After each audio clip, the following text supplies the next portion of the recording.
Israel के मजालिम की हौलनाक दास्तान। मासूम फलस्तीनी बच्चे जिन्हें बेहतर मुस्तकबिल देखना था, वो नेतन्याहू की शिद्दत पसंद सोच की भेंट चढ़ गए हैं। सेहूनी फौज रोजाना 100 से जायद बच्चों को शहीद कर रही है। यूनिसेफ ने इंकशाफात कर दिए।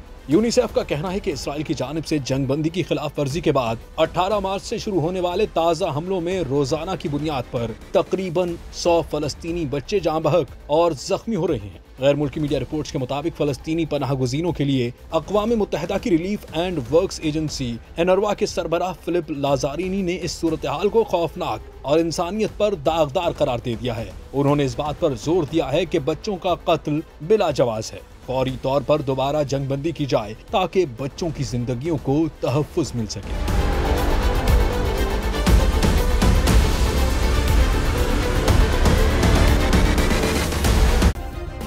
सब्सक्राइब करें और बेल दबाएं ताकि कोई खबर रह न जाए।